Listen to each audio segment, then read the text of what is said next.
Bienvenidos a esta increíble historia llena de misterio, magia y criaturas sobrenaturales.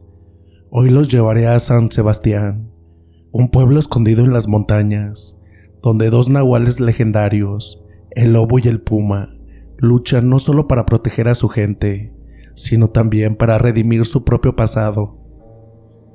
Si esta historia te atrapa y te mantiene al borde del asiento, no olvides dejar tu like, comentar qué fue lo que más te impactó, suscribirte al canal para más relatos como este y compartirlo con tus amigos.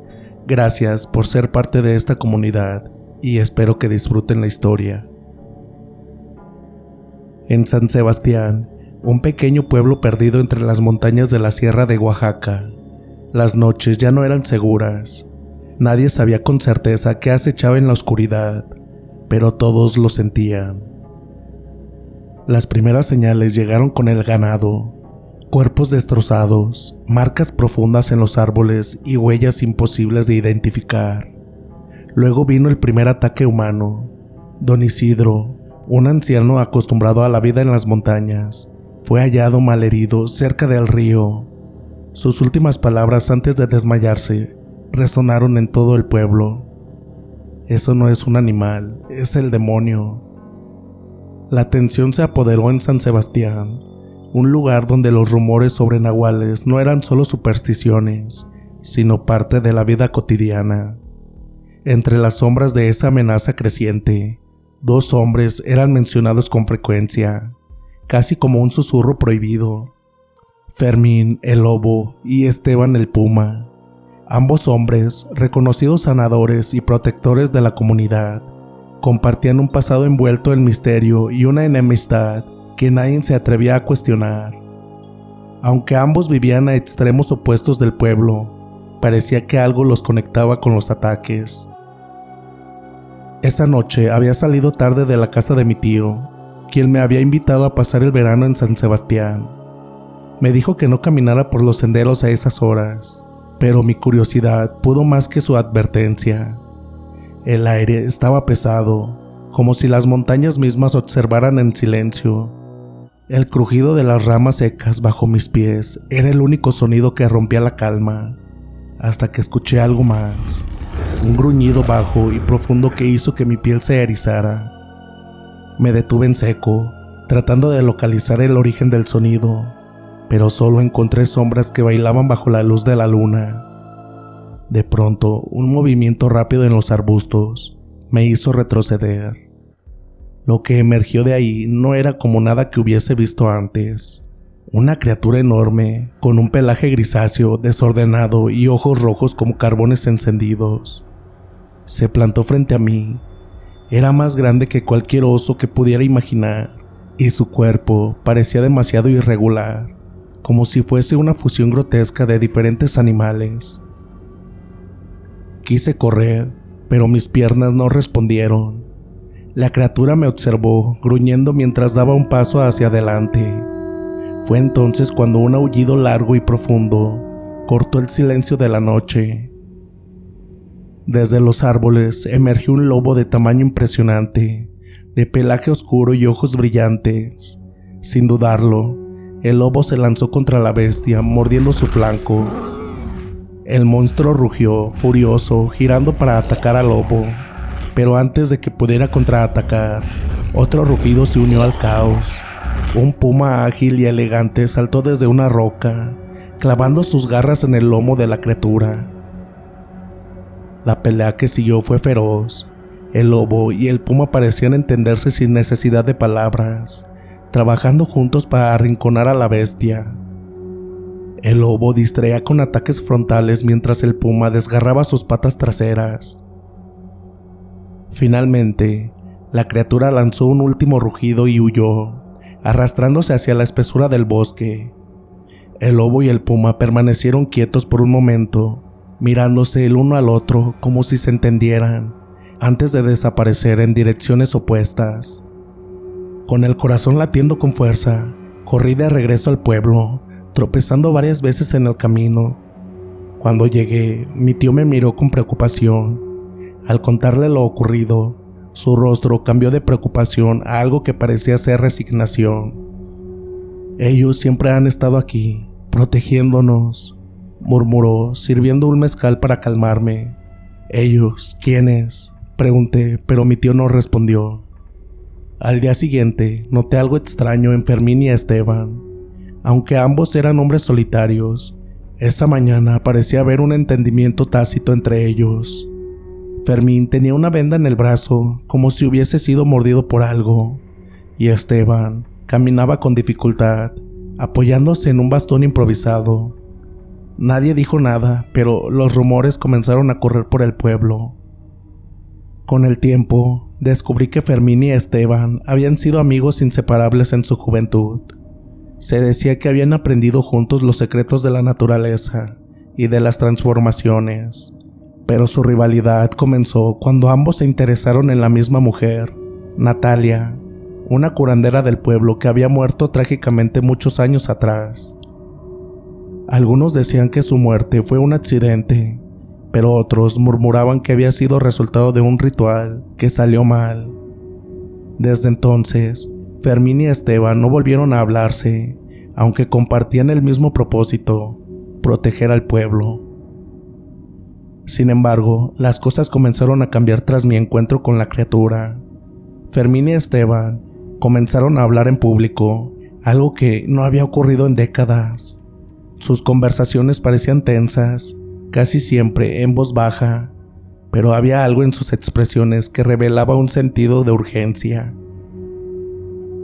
El pueblo, aunque agradecido por la aparente paz, no podía evitar preguntarse si algo peor estaba por venir.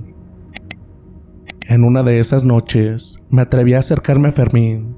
Su mirada era severa, pero no apartó la vista cuando le pregunté directamente: ¿qué era esa cosa que vi en el bosque? Por un momento, pareció debatirse entre responder o ignorarme. Finalmente, murmuró: no todas las criaturas de la sierra son como nosotros. Algunas no deberían existir. Esa respuesta, aunque vaga, me dejó con más preguntas que respuestas. Al mismo tiempo, noté que Esteban también parecía inquieto, patrullando los bordes del pueblo con más frecuencia de lo habitual. Los rumores en el pueblo crecieron cuando comenzaron a aparecer más rastros de la criatura: árboles destrozados, animales muertos en el bosque y un silencio inquietante que envolvía las noches. Fermín y Esteban, esta vez unidos, comenzaron a prepararse. El pueblo observaba con una mezcla de temor y esperanza mientras los dos hombres reunían hierbas, artefactos rituales y armas rudimentarias hechas de obsidiana. Finalmente, llegó la noche en que la criatura regresó. Sus rugidos hicieron eco en las montañas mientras Fermín y Esteban, ahora en sus formas de lobo y puma, se enfrentaban a ella en un claro del bosque. El combate fue brutal, una danza de colmillos y garras que borraban la calma de la noche. Con un último esfuerzo conjunto, lograron derrotar a la bestia. Sin embargo, el precio fue alto. Fermín quedó gravemente herido, y aunque el pueblo celebró su victoria, fue evidente que las cicatrices de este enfrentamiento los marcarían para siempre. Desde entonces, las montañas de San Sebastián permanecieron en calma, pero los habitantes nunca olvidaron el sacrificio de los nahuales que los protegieron. Yo, por mi parte, dejé el pueblo con un respeto renovado por los secretos que guarda la sierra. Un nahual me defendió de mi agresor. Desde que nací y tuve uso de razón, solo conocí las carencias de todo tipo: el miedo, el hambre y la soledad. Nadie se preocupaba por mí, si estaba sola, si comía o si me enfermaba. Mis padres vivían en constantes peleas que, para los vecinos, eran normales. Leonardo, como se llamaba mi padre, trabajaba en un rastro clandestino. Procesaba todo tipo de animales y era habitual verlo llegar a altas horas de la noche, con su ropa manchada de sangre y suciedad, perdido entre los efectos del sotol que le fascinaba beber. Se arrastraba hasta casa. Julia, mi madre, comenzaba a increparlo con palabras gruesas y gritos ensordecedores. ¿Dónde habías estado, maldito infeliz? decía entre más insultos que hasta ahora me da pena recordar. Él exigía que no le molestara más, pues venía muy cansado, pero Julia, con el carácter que tenía, se le iba encima a agredirlo, y de ahí empezaba otra noche de trifulca, como las que a diario se vivían en mi cuchitril, que llamábamos hogar.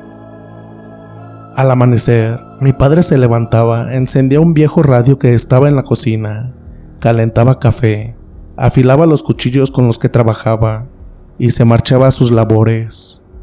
En el patio, mi madre cuidaba algunas gallinas, 2 cerdos y un pequeño perro que era mi adoración y mis únicos amigos. Para ese tiempo, yo ya tenía 8 años. Me gustaba cuidar a los animales y protegerlos de cualquier daño, pero odiaba cuando los amigos de mi padre iban a la casa. Se ponían a trabajar con los animales mientras se embriagaban, y yo quedaba atrapada entre el disgusto de mi madre y los golpes que me daba para desquitar su coraje. Solo buscaba refugio entre mis pequeños amigos.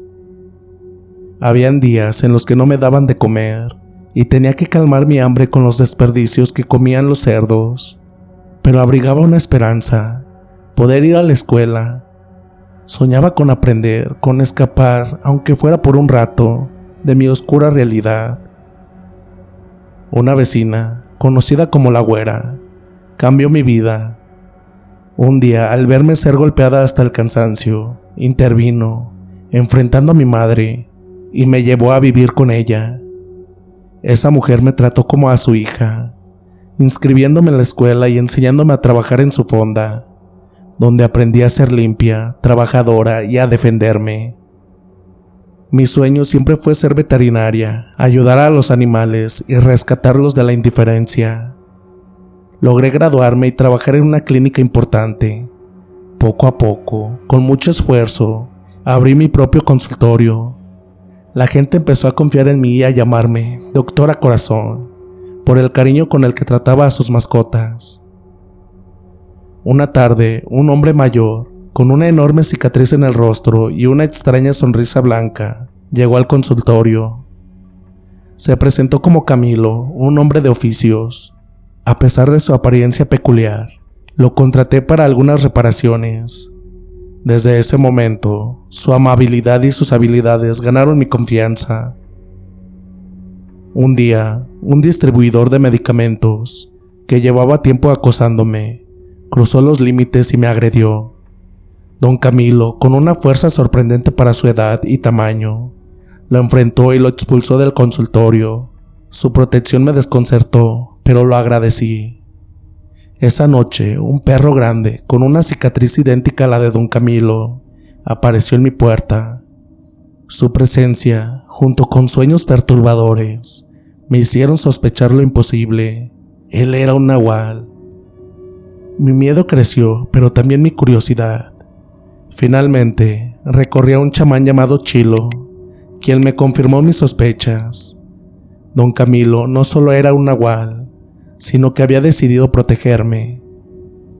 Desde ese día aprendí a convivir con esa verdad, y aunque aún tengo miedo, sé que de alguna forma inexplicable, Don Camilo estará ahí cuando lo necesite.